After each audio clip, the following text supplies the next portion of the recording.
right, welcome to week 8. We're going to cover the questions. There are 5. So Susie and I are going to go back and forth and go through the questions and discuss the answers. So I'm going to read the first question. It's from Effie. And Effie asks, does a retail community store require spending money on advertising to improve their marketing strategies? So in this sense here, a community store, I think the implication is it's probably a local small store. Must they or do they have to spend money on advertising to improve their marketing strategies? So I think my way to tee this discussion up on this question is to suggest, if we go back into the book, one of the more important aspects of the textbook is this discussion of integrated marketing, where 30, 50 years ago, it was pretty simple. There were newspapers and radio and TV. Now you've got all kinds of different ways to get your word out. So this idea of integrated marketing is the suggestion that you've got $1 you've dedicated and budgeted for advertising and promotion. How do you spend that dollar? How do you integrate the message and get the best leverage for your money? Do you put 20% into print ads and 30% into radio? And I mean, how do you, so it's not so much fits and starts or attempts as much as it is you're allocating a certain set amount of money or percentage of your budget for messaging, marketing, promotion. And the integrated part is, how do you integrate a message into all of those different platforms you choose, or one, to get the most powerful message out? So I'd start there. It's very hard for a small business to kind of have a significant budget in that sense, but I don't know. Susie, what would you say? Well, I agree totally with you, Steve, and you've made some really good points. About the only thing that I can add is that some of those spending dollars you might want to put towards data tracking. What's the best way I can spend my advertising dollars? Where are my customers coming from, and how do I best reach them? So I think if you're going to use marketing dollars, that's a great way to go about it too. It's kind of through the back door type of thing. Also too, you want to generate brand awareness and interest in your products, and you can do that by online methods that you don't need to use a lot of money to do. In fact, some of them, it's called organic social media, and it's actually free. You don't have to spend any kind of dollars. The only kind of spending that has to be done is time and effort. So there are some other options out there too. So as far as requiring spending dollars, it's not necessarily so. There are other avenues. That doesn't mean you're going to reach everybody that you want to, but yet it's still in the budget, and you do have that money's available. Yeah. Okay. That's good. How about looks like Brody had a question. What? Yes, let's see. Brody says, do franchise supermarkets and or chain stores, do they all do the same advertisement? Does each store do something different within their area? These 3 categories are extremely broad and quite different. So the strategies of marketing and advertising is going to be different. When you look at a franchise, a lot of times a franchise contract agreement with the parent company will dictate how you advertise. So you're constrained in that regard. You can't really advertise the way you wish because they actually control that. That's one of the pluses for a franchise. Standalone supermarkets, again, it's going to be a different scenario for your strategy, your marketing strategies. And sometimes in standalone supermarkets, you can do samples, coupons, discount items. So the concentration and the focus is a bit different. And then when you address the chain stores, sometimes chain stores, well, generally speaking, chain stores will use the same dedicated advertising throughout that chain. So it can be national, it can be nationwide. So your advertising dollars are going to be different, and you will have to be much more aware of how you use those marketing dollars and how you advertise, because those things will be different. However, the one thing that will be the same are the channels, social media, websites, apps. Those can be used by all of those types of categories. So that you're going to find in common, but they are quite different as far as deciding what advertisement you want. But the channels will be very similar as to how to distribute your advertising and marketing dollars. Yeah. That's great. Steve, I would say one way to kind of look at this is as the larger the organization, or more corporate, the more money they have to spend, but the more standardization comes along with that. So you can see a Fred Meyer advertisement in Portland and be in Las Vegas and see a Fred Meyer ad, and they're identical. They don't talk about the local store. Um, and Susie's right. The franchises, when you buy a franchise, is a contract that you have to follow. And if you get outside the terms of the contract, you can actually lose your franchise. One of the elements of a franchise ownership is a franchise fee, which is typically used for two things. One is training and development of the franchise owner, and the other one is enabling the franchisor, the ones who sell the franchise to the franchisee, to do national advertising. So you even in a franchise where you think you're kind of owning a business, you actually have some constraints. There's pluses and minuses. You lose or you gain low business risk, but you actually give away a lot of the discretion you have about how you want to message locally. Now, your local grocery store has a free to do whatever they want, and many times they do. And I'll give you kind of an example of a large corporate that kind of splits the middle. Ford Motor Company, General Motors, typically, and Toyota for sure, will have a corporate. So if I say Toyota ads on television, you think of Jan, the spokeswoman who does the commercials. If you think of Progressive Insurance, you think of, I can't think of her name. Flo. Yeah, Flo and the other characters. That's an attempt by corporate to create a visual branding or identity for that company. But Ford and General Motors and Toyota do something a little different. They do have national campaigns, but they'll give, depending on the performance of the local dealership, allocate money for doing something personal. So you find Gresham Toyota does an awful lot of radio advertising. It is Toyota, but it's about Gresham Toyota. In fact, they've got a jingle or a song that they have during their commercial. And if you do it often enough, it gets stuck in your head. That's one. Ford does the same thing. Bess Wills owns the Gresham Ford dealership, and she does radio spots with her son. And that's part of her, Ford allowing her, because of her performance of her dealership, to have money to be able to kind of customize it. Because I think large corporations understand that standardizing messaging is important, but if they don't allow the local end of the distribution point, the grocery store, the dealership, to connect with the community, they're losing. So this is kind of a halfway point. One of the things about being part of a large organization is the requirements about trade dress and colors. And you can't walk into McDonald's and because the franchisor decides he likes all black or all red, they're not permitted to do that. Or make the French fries an extra 10 minutes longer because they're crispy. You can't do that. They're not permitted to do that. So it's always a bit of a challenge. Larger companies have more money, tend to standardize things because they get more for that standardization. They get more value. On the lower end, where you got one-person stores, they really have very little money, and the local one-person stores tend to seek free or low-cost communication points like social media because they can leverage that and get attention.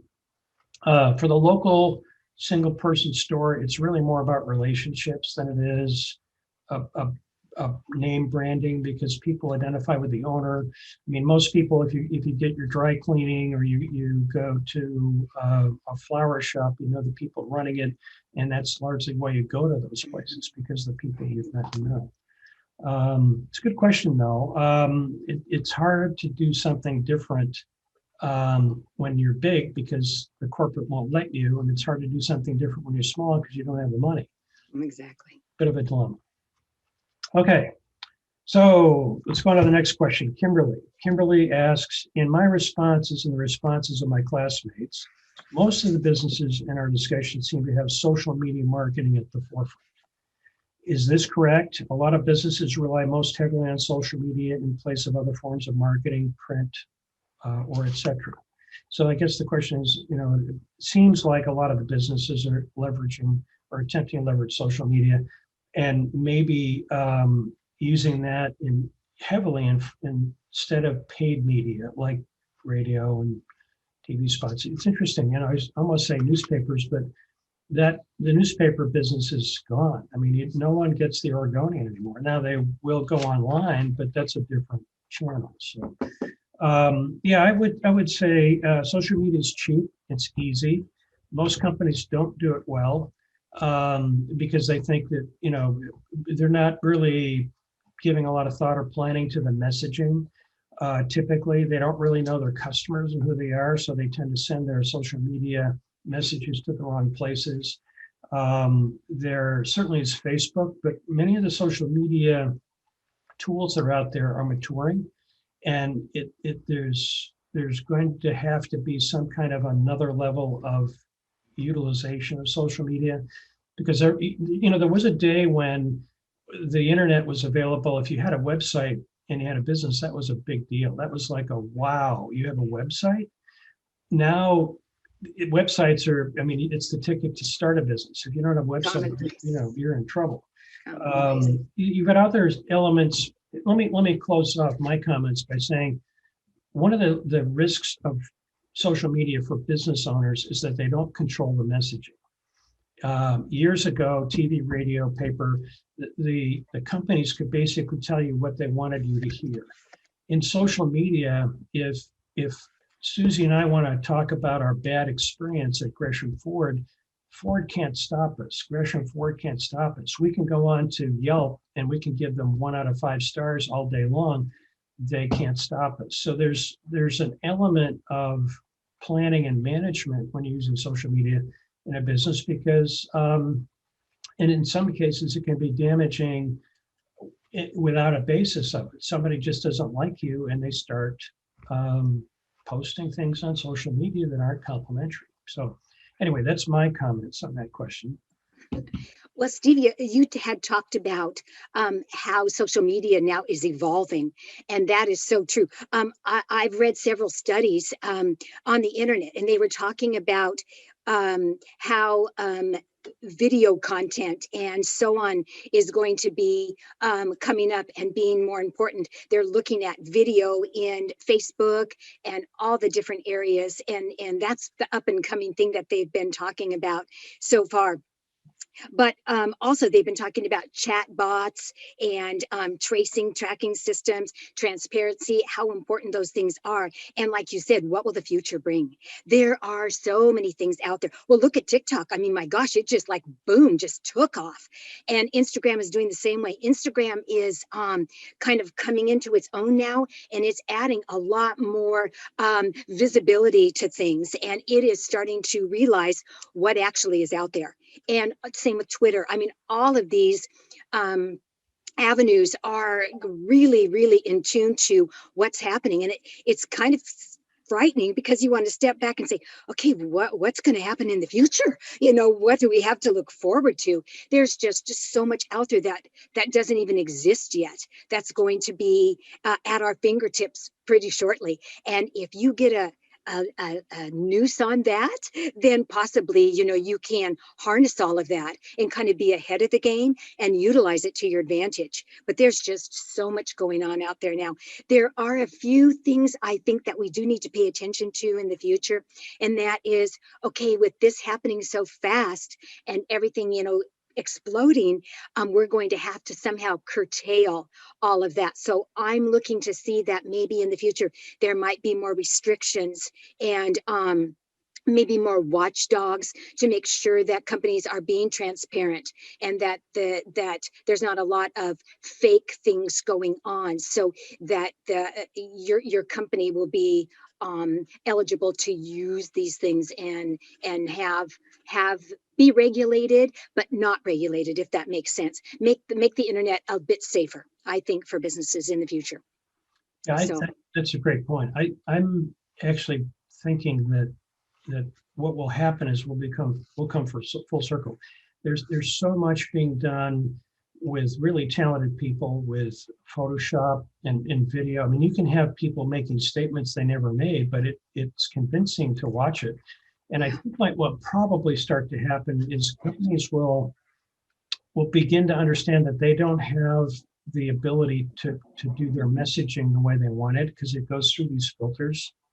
It can go through good filters, bad filters. It can get distorted and twisted.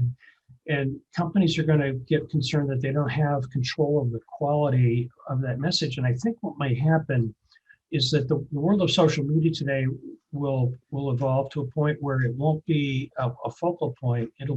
What will start to happen is I think websites will become the place we go. If we want to know about Ford, we will actually go to Ford's website, because within Ford there's social media elements about ratings, and maybe it's developed in a way that it's protected but free in the sense around Ford products. It's going to take a lot of courage for companies like Ford to allow customers to speak freely. But the consequences, years ago, there was a company in Great Britain, and it was a very quiet, stealth kind of oriented company. But what they would do is, if you, let's say I've got a grocery store in Gresham and Susie's got a grocery store in Vancouver, and Susie's taking customers away from me significantly for some reason, and I'm frustrated and don't know what to do with it. I could contact this company in Great Britain, and they would actually have a team of people who actually go onto the web and they would post derogatory comments about Susie's grocery store. And I would pay them to do that. So it appeared randomly from a customer that went onto the internet that Susie's grocery store is really a terrible place to do business. And they finally got caught, but those are out there. You talked about bots. It's amazing what robotics can do. It used to be a phone tree you'd get into with recordings and you could tell what was going on. They're getting really, really good at just responding, but listening. And I think the companies are going to get to a point where it doesn't pay money to get a message out when it never gets to your customers' ears the way you want it. So it may be pulled back into, maybe there'll be a third tool out there that we don't see right now that allows a little bit more. Right. And I think you're right, Stephen. And like you were saying, when you want to get back to the true product, there's so much that's out there going like this. You need to pull back and get your customers to actually trust you again. And like you said, there's so much that you can't control, and you can't control that flow of information anymore. And I think that they talk a lot about transparency in the studies that I've read and so on, and that's all fine and good. But if it's not the truth, then it's how transparent is it? Sure, you get the information, but if it's not correct, it certainly isn't going to help you out at all. So I think that I'm actually glad to hear you say that we may return to a little bit more about the company itself as opposed to what people think. And this way you can be, I think, more transparent and not have the other influences on the outside. They talked a lot about influencers in the market. And I think that again, we need to reel that back in. It's just too far gone, I think, for things to actually be truthful. I think we need to take a second look at that. Yeah. That's a great point. If you pay attention to anything going on in news or media, there are regularly attempts to accuse people of misinformation, disinformation, and what you're really collectively hearing out there is who do you trust? I mean, who do you really have faith in that is really telling you the complete truth? And it's an interesting element because what's driving social media is something human nature. It's a very powerful element of human nature, which is we tend to be most influenced by people we associate with, our peers. Because there are kind of three elements that influence a choice we make. One is an authority figure, someone, a boss, a parent who tells us, informs us, directs us, and we tend to make choices in that respect. There are peer groups that have a great influence on. You see a lot of this in terms of pre-adolescents and teenagers. They will claim that they're independent thinkers, but they're all wearing similar shoes, similar. So you have these forces, and the most powerful one is peer group and social media communities. Maybe what happens is that there are communities that are created that are ones that are trustworthy, because that's really what we're looking for. We're all looking for something that we can read or see and know that it's a fact, and not say, well, gee, is that photoshopped or was. It's a real problem. I don't know exactly how it gets solved, but I think human nature is going to say that we're going to want secure sites that are certified, warranted, or clean in terms of facts and information. And they have these fact checkers out there, but many of the fact checkers are not checking facts; they're collectively selecting facts. So it's a tough world out there. Another thing for small business, and it gets into Hannah's next question here. Maybe I'll just read this. We can get into this. Sure. So Hannah says, most businesses seem to be all over social media with a substantial following in order to communicate with their customers or consumers. Is there an alternative to that following? Do businesses actually need to participate in social media in order to grow their business? Secondly, she says, when someone is starting a small business and does not have a following, what should they do? It's a great question. It kind of follows what we've been talking about. For the business, my contribution to this question is that if the business can focus on the business relationship, not collecting emails and contacts and blasting emails out and coupons and promotions, but really trying to understand and communicate with their customers on some level. You can pick, instead of picking social media, you should pick the channel that best communicates that relationship. Once you have a relationship, you begin to foster trust, then people begin to do business with you because they trust you. So, to Hannah's question about social media, I think this is kind of coming full circle, where social media at one point was a great place to go because you could see what your peers were doing and you could basically make decisions and choices. But now it's really hard to sort that out and who's telling the truth and who's not. And it may go back to this basic local element where you have to walk into the store, meet the owner, have a conversation, and begin to decide whether they're trustworthy or not. And you, for the most part, don't put a lot of credit into the social media piece of this. She says, when starting a business, what should they do? I would say start collecting contact information on people that you believe are in your market and communicate with them. And not just to sell something or to pitch something, but to communicate with them. Ask them questions, do surveys. One of the bigger tools right now in marketing is to do, and I want to just say surveys because surveys have been out for a long time, but asking really good questions of your customers, thoughtful questions, questions that help create that relationship. And they're not incented. In other words, there's not a cash bonus or an iPad at the end of this. It's really, a heartfelt way to help understand what your customers really want. And that is a growing industry at the moment. Being able to find a way to communicate and build trust with your customers by asking what their experience and what they really want. Really communicating. So organic development of a customer list by building through building a community, not collecting email lists, but think of it a community or a tribe.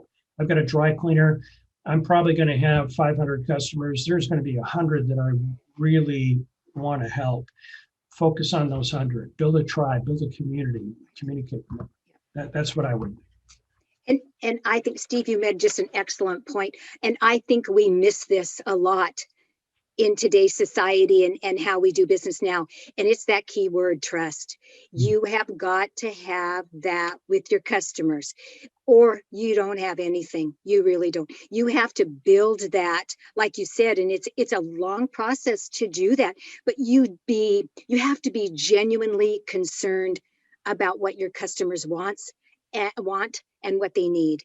And they'll tell you. All you have to do is just ask them. But then you have to listen. We talked about this, I think, last week or 2 weeks ago. You have to listen to that customer, and that relationship is priceless. I mean, you can't even put a price on that relationship with your customer. It is so important. Again, like you all know, I was in sales all of my career until I began teaching. But that is something that you, once it's formed, it's hard to break that bond. And you, as the person who is creating that customer trust, those customers then will tell other customers or other people about their experiences. And that's called word of mouth, and everybody's heard of that.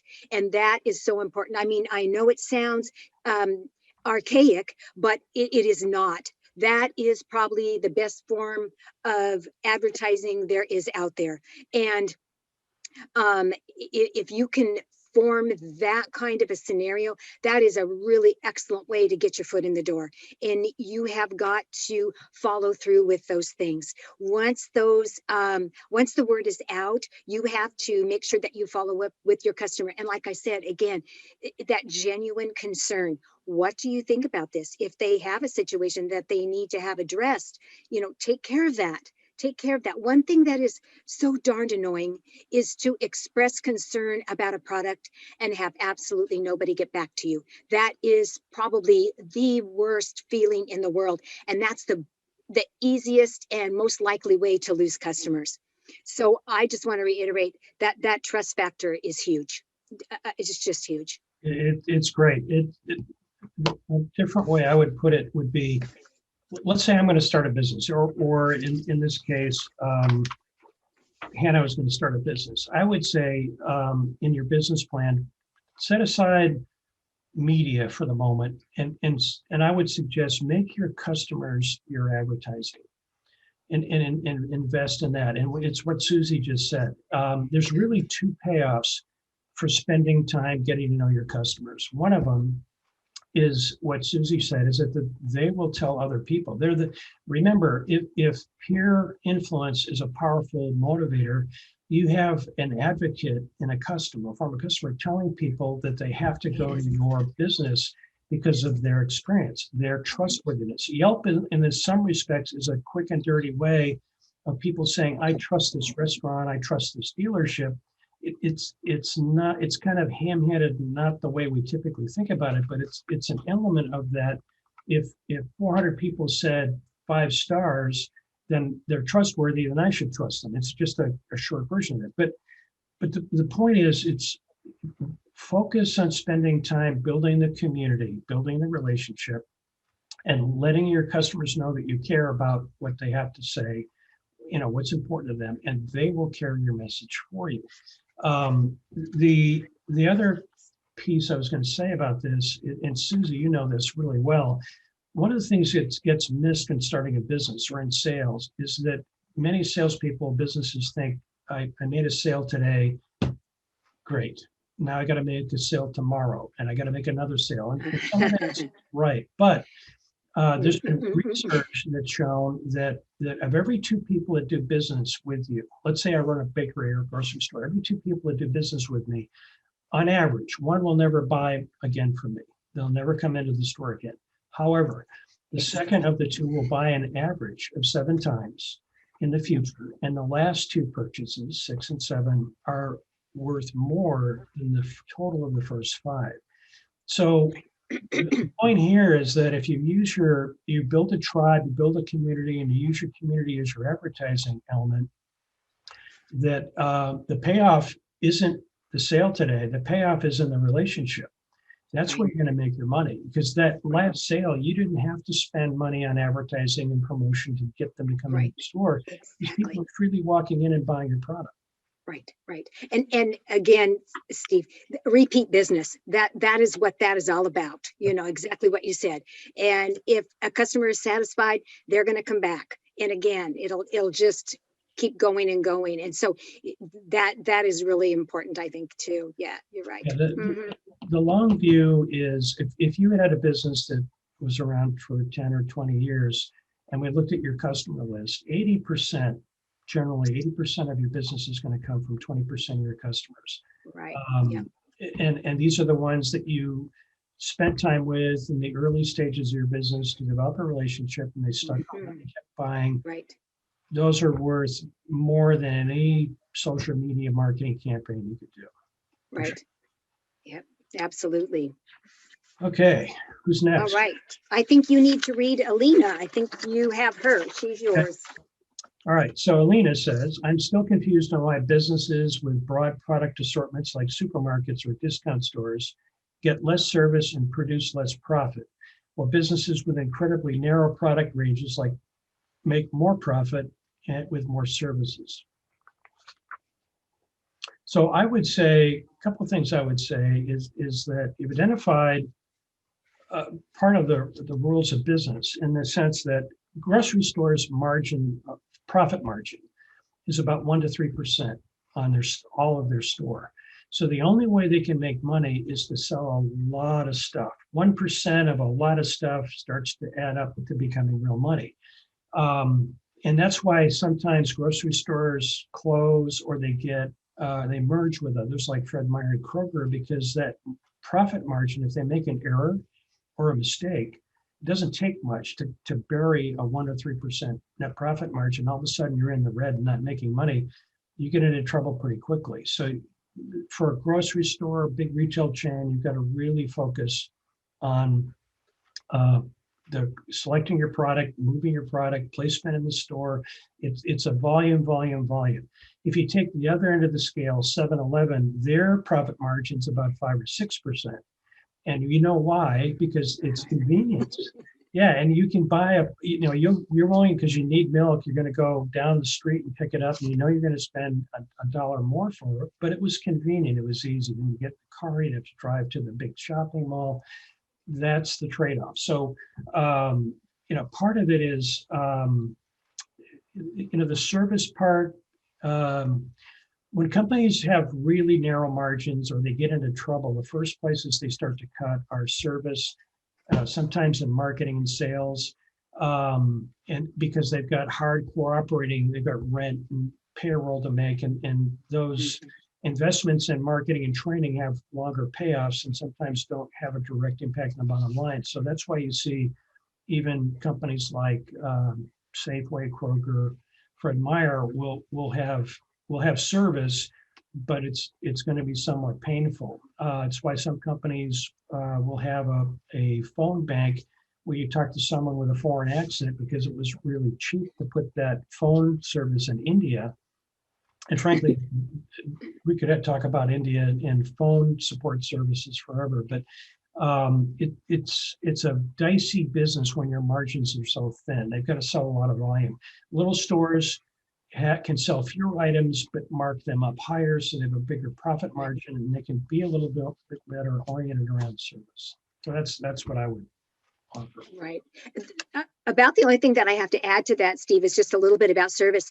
I think Alina had asked about why, with narrow product ranges, you can give better service. Well, I think the reason behind that is because you have generally fewer products. So the people out on the floor are going to know more about each item than if they had thousands of items that they would have to know about.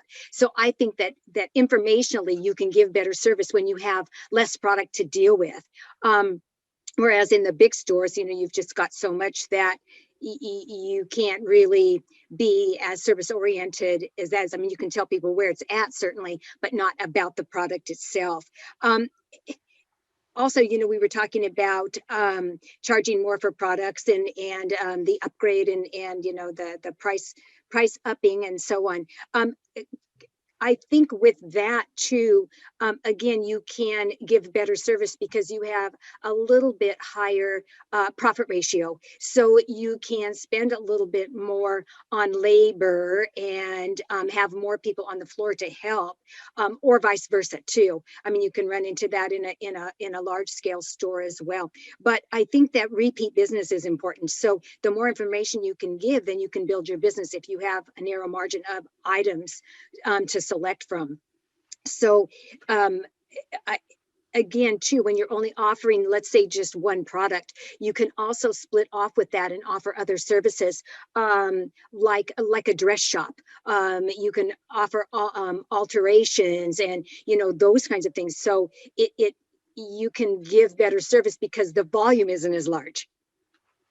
It's as you're talking, I'm thinking. You can offer better, here's partly why you can offer better service with higher margin product. Higher margin product typically is a more complex product, and you need someone on the floor, for example. You look at Best Buy, even automobiles to an extent. Anything that's complex, it's helpful to have someone who knows the product, and the number one expense for a company is payroll. So when you're putting people on the floor that are educated to help you understand computers or phone contracts or speaker systems, that's an element of the service. The companies kind of are obligated to do that, because if they don't get help sorting between one product and another because it's complex, they're going to seek a different place to get that. Now you'll lose the customer. Yeah, and in a grocery store, they're not complex products. I mean, a banana is a banana. Well, product is a paper product, and so there's less of a need for an educated, service-oriented customer, other than to point to the aisle where that particular product is, or whether they stock it or not. And I'm oversimplifying things to a large degree, but complex products typically call for higher service, because in essence, what you're trying to do as a business is you're trying to find new customers, and you're trying to keep the ones you have. And those new customers and the ones you have will be oriented toward you because they have someone in the store who's knowledgeable, who can answer their questions. And that, again, leads to trustworthiness and that bonding. The companies that have are trustworthy will have an easier time keeping customers, because that's so valuable to the customers, the trustworthiness. Yeah. Yep. All right. Well, great. Good questions. And we're going to be moving into week 9, and we're in the middle of week 9 or beginning of week 9. So yeah, keep the questions coming. Susie and I'll do it. We've got 2 more to do, so we'll do one again next week and one following week. Certainly ask a question. So hopefully these are helpful. If you've got feedback for Susie and I, please let us know if you think we can do these a little differently. We're open to that advice. Like good business owners listen to their customers. So with that, trust bond, Steve. Yes, right, exactly. That's right. We're looking to keep trust. So with that, I think we're done, and we'll look forward to talking to you next week. Great.